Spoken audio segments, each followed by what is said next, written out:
feito um vazio dentro de você. A pergunta é: o que você vai fazer com os seus escombros? Vamos ler então Neemias capítulo 4, versículos 1 e 2, os que encontraram, digam amém. Diz assim a palavra de Deus: quando Sanbalate soube que estavam reconstruindo o muro, ficou furioso, ridicularizou os judeus, e na presença dos seus compatriotas e dos poderosos de Samaria disse: o que aqueles frágeis judeus estão fazendo? Será que vão restaurar o seu muro? Irão oferecer sacrifício? Irão terminar a obra num só dia? Será que vão conseguir ressuscitar pedras de construção daqueles montes de entulho e de pedras queimadas?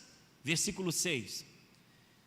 Nesse meio tempo, fomos reconstruindo o muro, até que em toda a sua extensão chegamos à metade da sua altura, pois o povo estava totalmente dedicado ao trabalho.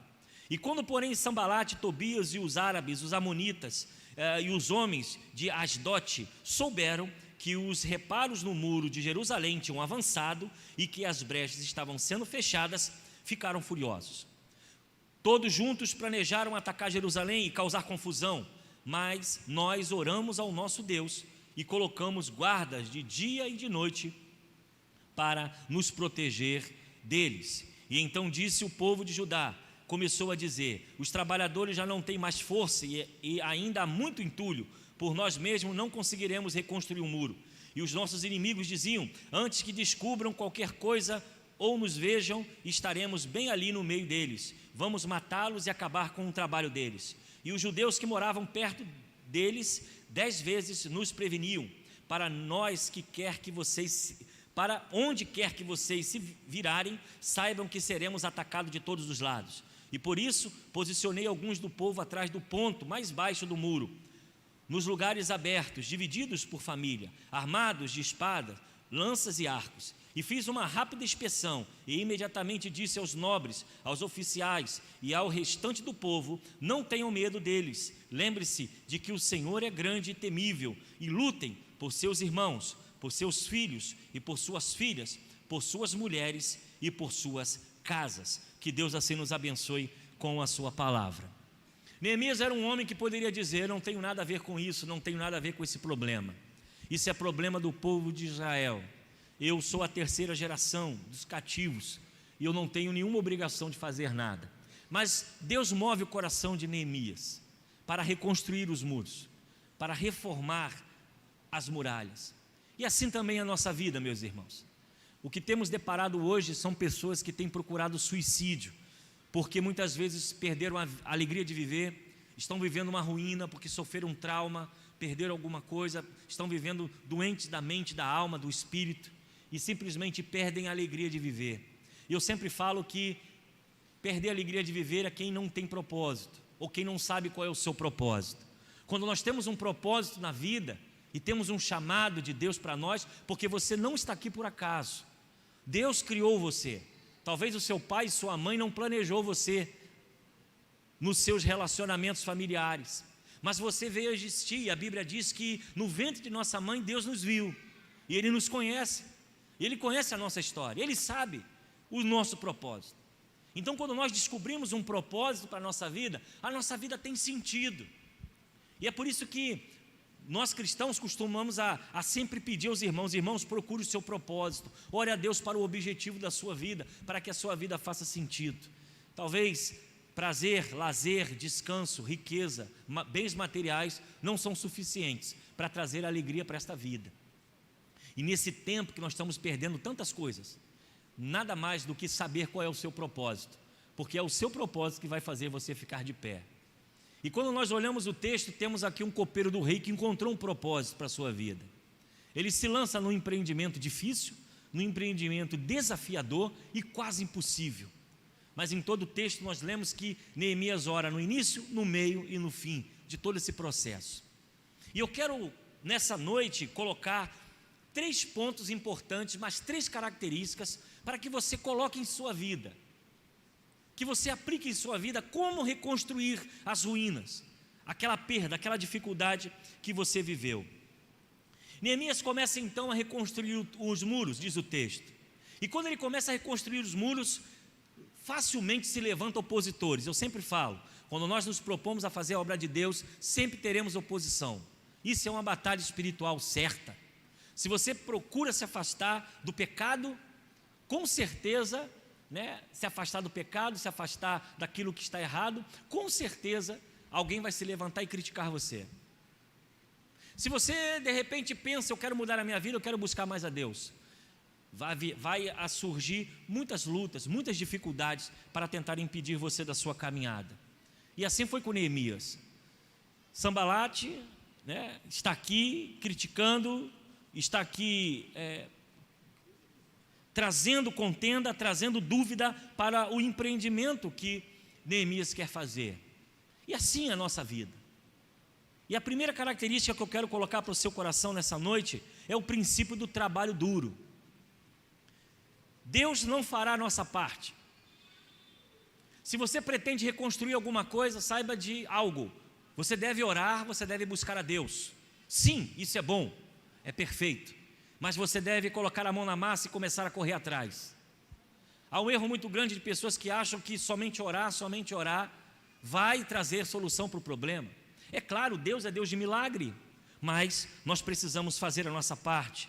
E eu disse uma frase pela manhã, quero que você guarde isso: fé sem ação é ilusão. Fé sem ação é ilusão. Você pode querer algo, pode até acreditar, mas se você não colocar a mão na massa, se você não colocar exatamente o seu projeto com um trabalho duro e se dedicar nesse campo de reconstrução, você não vai conseguir o que está exatamente no seu coração. Quando nós olhamos o povo de Israel, Deus deu as terras a Israel, mas eles tiveram que conquistar a base da espada. Deus abriu o mar vermelho, mas Deus não pegou eles no colo e levou para o outro lado. Eles tiveram que carregar as crianças, as carroças, os animais e passar pelo mar até chegar do outro lado. Fé sem ação, ela é morta. Fé sem ação é ilusão. Então, quando nós somos desafiados a reconstruir, nós precisamos colocar exatamente o trabalho. Onde eu preciso começar a reconstruir? Onde eu preciso começar a trabalhar para alcançar novamente aquilo que eu perdi? E eu vou dizer uma coisa a você: se de repente é algo que está no seu passado, uma mágoa, um trauma, uma dificuldade, é você que tem que pedir perdão, não é Deus que tem que pedir perdão por você. Você pode orar, você pode clamar a Deus, você pode pedir a Deus que Ele te dê condições para isso, mas uma coisa precisa ser certa: quem tem que perdoar é você, e quem tem que pedir perdão é você. Os problemas de relacionamentos acontecem entre casais, entre família, entre pais e filhos, entre familiares, entre irmãos. Mas se alguma coisa precisa ser reconstruída, que foi destruída, talvez um relacionamento, você precisa ir lá e fazer o seu papel. Assim também é um emprego. Se você perdeu o seu emprego, perdeu o seu projeto, perdeu a sua empresa, você precisa reconstruir. Você precisa correr atrás. Vai orar, vai buscar a Deus, sim, mas você precisa simplesmente entregar o seu currículo. Você precisa visitar a empresa. Você precisa exatamente fazer a sua parte, se qualificar para poder voltar ao mercado de trabalho. É assim que nós vivemos. Deus nos abençoa, mas nós temos que fazer a nossa parte. E aí, quando nós olhamos Neemias, ele trabalha ao mesmo tempo ele guerreia, porque ao mesmo tempo que ele está construindo o muro, diz o texto que tem armas nas suas mãos. E ele está olhando o tempo e ele está olhando as armas, para que os inimigos não venham invadir. E para nós que somos espirituais, quais são as nossas armas? A oração, a palavra e a fé, que precisa ser exercida dentro do nosso viver, dentro do nosso coração. Então, o que nós precisamos fechar aqui nessa noite e pensar um pouco é que se eu tenho algo a reconstruir, eu preciso começar com um trabalho duro, entendendo que Deus não fará a sua parte. Eu gostaria muito de restaurar, comprar uma casa, eu gostaria muito de abrir um negócio. Beleza, irmão, faça isso, mas você precisa fazer o seu à parte. Você precisa economizar, você precisa juntar dinheiro, cortar aquelas coisas que talvez sejam superficiais na sua vida, que você precisa juntar um pouco mais para conseguir os seus propósitos. Não ache que a oração sozinha vai resolver aquilo que cabe a você resolver. cabe a você resolver. Então vamos orar, vamos buscar a Deus, mas vamos colocar a mão na massa para poder fazer a nossa parte e para poder reconstruir a nossa história. Oração sem ação é ilusão. Deus vai fazer, mas Ele quer que você faça também a sua parte. Segundo, o princípio da comunhão. Olha o que diz: usufruindo a força da comunidade. Neemias, quando chega lá na cidade, ele olha e fala o seguinte: olha, está tudo destruído, mas eu não vou conseguir construir sozinho, eu preciso chamar alguém. E ele começa a trazer os sumos sacerdotes, os sacerdotes, começa a trazer as pessoas, e diz o texto lá que ele divide por família. Ele bota, olha, um grupo mais embaixo, um grupo mais em cima, e fala para eles: ó, lutem pelas suas famílias, pelos seus filhos e pela sua casa. Neemias se prontifica a construir os muros, mas ele não faz isso sozinho. Ele chama a comunhão, ele chama a vida comunitária, ele chama os judeus para ajudar. E aqui, irmãos, nós precisamos aprender alguma coisa com Neemias. A dádiva de vivermos em comunidade. Nós precisamos resolver as nossas crises, os nossos problemas, sempre com alguém que nós confiamos. Não tente resolver a sua vida sozinho, procure ajuda. Se é um problema emocional, busque um pastor, busque um amigo, alguém de confiança. Se é alguém na área médica, busque um psicólogo para conversar, para botar para fora os seus traumas, as suas angústias, mas não tente lutar sozinho. Não tente reconstruir a sua história sozinho. Não tente olhar para trás e ver a ruína que está atrás e tentar você sozinho, do seu jeito, da sua forma, da forma que você acha que é, tentar resolver, porque muitas vezes há pessoas que querem fazer isso e simplesmente se perdem. A comunidade, o corpo de Cristo, ela é uma grande família. Você tem alguém que você confia, tem alguém que você sabe que é espiritual, que pode te ajudar, procure ajuda, não fique sozinho. Nós não fomos chamados para andar sozinho. Infelizmente há tanta gente querendo resolver os seus problemas sozinho e acabam se frustrando ainda mais. E muitas vezes recebem até conselhos errados de pessoas de fora. O que nós aprendemos com Neemias nos princípios da construção é que ele vai buscar ajuda comunitária. Ele vai buscar pessoas para estar à sua volta. Então, se você tem algo que precisa se reconstruir, procure ajuda, procure alguém para conversar com você, para te ajudar nessa caminhada. Nós aprendemos também com Jesus. Jesus, ele decidiu ele não andar sozinho. Ele juntou 12 discípulos e depois, em algumas orações específicas, ele chamava sempre os mais íntimos: venham orar comigo. Se Jesus fez isso, imagina eu e você. Como nós precisamos de conversar, de gente que esteja orando por nós, dividindo o pão em comunhão. Terceiro e último, o princípio da persistência.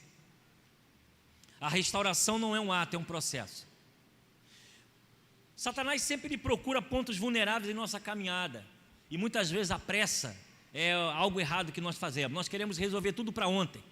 Nós queremos tomar decisões para ontem, nós queremos resolver tudo ontem, queremos estalar o dedo e encontrar a solução para o problema. Há muitos problemas que não são resolvidos de uma hora para outra. Há situações em nossa vida que nós precisamos caminhar devagar, com calma, para encontrar então a solução para os nossos problemas.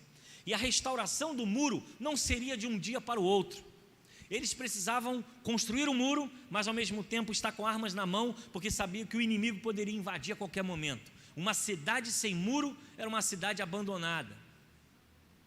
E o que nós deparamos aqui com Neemias é que ele vai tampar as brechas, e é exatamente essas brechas, são possibilidades que o inimigo tem de entrar em nossa vida. Quando nós estamos mais fragilizados, quando nós estamos achando que as nossas decisões são as melhores e as corretas, e aí nós vamos fraquejar e vamos parar na nossa caminhada.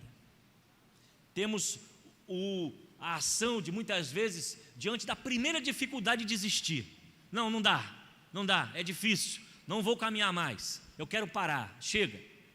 Vai no primeiro concurso, não passa, começa a juntar o primeiro dinheiro para comprar a casa ou fazer alguma coisa, não consegue, desiste.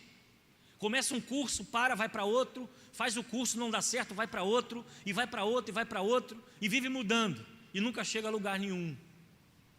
Se nós caminharmos assim, nós não vamos construir nunca na nossa vida. nós nunca vamos ter nada. Se você começa um projeto, pense primeiro se dá para fazer, como fazer, quando fazer, quanto tempo vai gerar. Lembra que o rei Artaxerxes pergunta para Neemias, quanto tempo você vai levar para ir, e quanto tempo você vai levar para voltar. O rei queria saber, estratégia, você tem um planejamento? E é por isso que muitas vezes a gente que vive no deserto, anda, tiro para tudo quanto é lado, e nunca acerta. E às vezes bota a culpa em Deus, Deus é culpado, mas será que Deus é culpado realmente? Ou você nunca fez um planejamento? Ou você nunca fez uma estratégia para conquistar os seus objetivos? E eu estou falando nessa noite, essa mensagem Ruínas Gloriosas é uma mensagem pastoral, é uma mensagem de aconselhamento pastoral para a nossa comunidade, porque vivemos um tempo de perdas, de destruição, há situações emocionais explodindo dentro de nós, diante de tanta morte, tanta notícia ruim, e nós precisamos nos equilibrar, precisamos nos cuidar. E a persistência é algo que nos chama a atenção. Quem não persiste não conquista.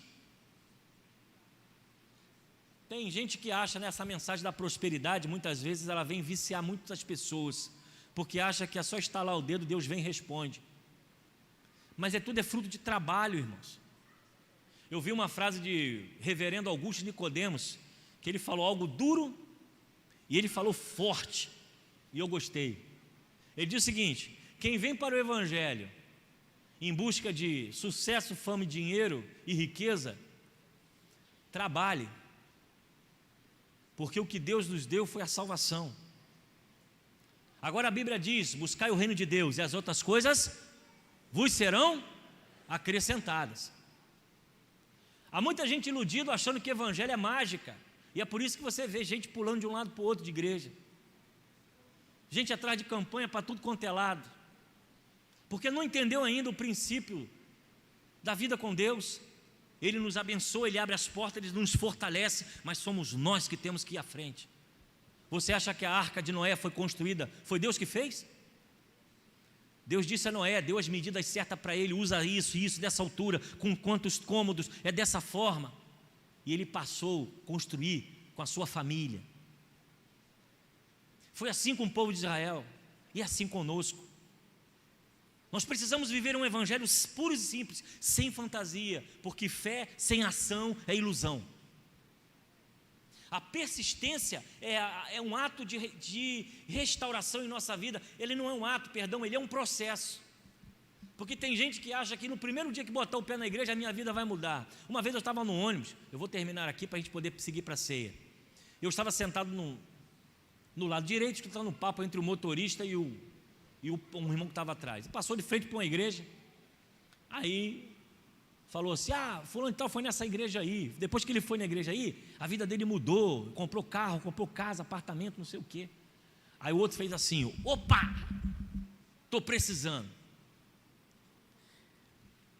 E aí você vê como o evangelho tem sido diluído, um evangelho líquido, um evangelho sem sentido, um evangelho sem propósito, em busca de riqueza, sucesso e fama.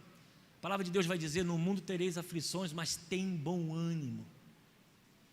Irmãos, pastores morreram com essa crise de coronavírus. Um amigo meu morreu ontem,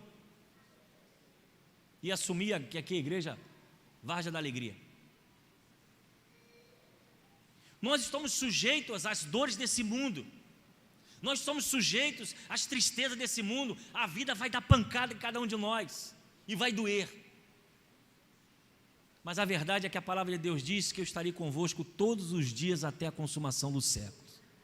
É isso que nós, como cristãos, precisamos encher o nosso coração. Nós vamos perder pessoas que nós amamos, nós vamos sofrer com doenças, enfermidades, pestes, porque é um princípio bíblico também. Essas coisas haveriam de acontecer no final do tempo. Mas a verdade é que o evangelho não muda, é vida com Deus. É na luta e na tribulação que Ele vai te dar força. É na restauração dos seus escombros caídos é que Ele vai te ajudar. Mas é você que precisa caminhar, é você que precisa construir, é você que precisa fazer. E nesse princípio de persistência, nós olhamos lá, Neemias construindo o muro, com as armas na mão, mas esse muro não foi construído de um dia para o outro. Foi construído com tempo, foi construído com um processo, foi construído com um caminhar. O que nós precisamos, nesta noite, aprender com a palavra de Deus, é que a persistência, ela vence o medo. Muitas vezes o medo nos engessa, nos impede de fazer. Ficamos preocupados, vai dar certo ou não, vai funcionar ou não, se eu sair daqui para ali, como é que vai ser? E às vezes o medo não nos deixa chegar exatamente à direção que Deus tem para nós. Isso é normal, foi com Abraão. Sai da tua terra, da tua parentela, que isso? Vou deixar tudo aqui para ir para onde? Foi assim com Caleb, com os espias que foram. Alguns duvidaram, olha, lá tem gigante. E os outros olharam com outros olhos. Não, é uma terra que mana leite e mel. Se o medo tomar conta da sua vida, se o medo te impedir de avançar, você não vai conseguir chegar a lugar nenhum.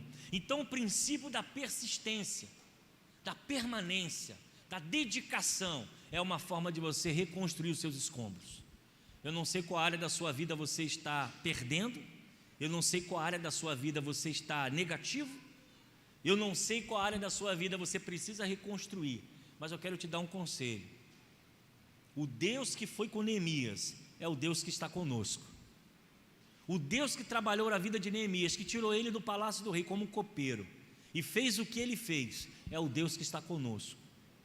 E a nossa fé precisa ser alicerçada neste tempo, num tempo de escombros que nós estamos vivendo. Crise econômica, crise política, crise social, crise de saúde. Esses escombros que nós estamos vendo, é o tempo que nós temos de nos construir para a honra e glória do nome do Senhor Jesus. Eu convido você a fechar os seus olhos. E a você que está nos visitando nessa noite, que provavelmente ou possivelmente ainda não teve um encontro com Cristo. Esse Cristo, o qual nós falamos, é o Deus encarnado. Ele morreu na cruz para nos dar vida e vida em abundância. As vitórias que nós alcançamos, a vitória que nós vivemos por Ele, vivemos através dEle, e é Ele que tem nos dado força e coragem na nossa caminhada. Eu quero convidar você, meu amigo, que está aqui nessa noite. Eu não sei de onde você vem. Se há alguém aqui que ainda não teve um encontro com Cristo, eu preciso te dar essa oportunidade, porque é tempo de reconstruir, é tempo de construir.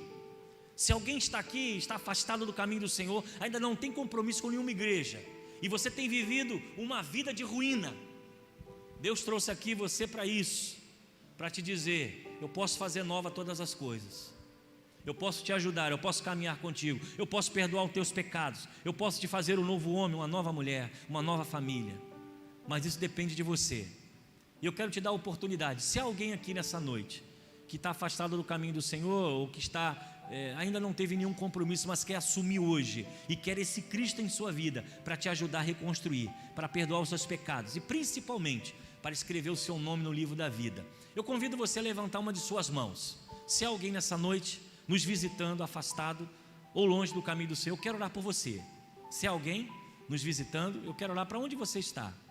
Eu não perguntei se havia visitantes, não perguntei se havia alguém nos visitando nessa noite, mas se tem alguém aqui que quer renovar a sua vida, aonde você está? A igreja está de olhos fechados. Eu convido e te dou essa oportunidade para você levantar suas mãos, e eu vou orar por você aí, aonde você está.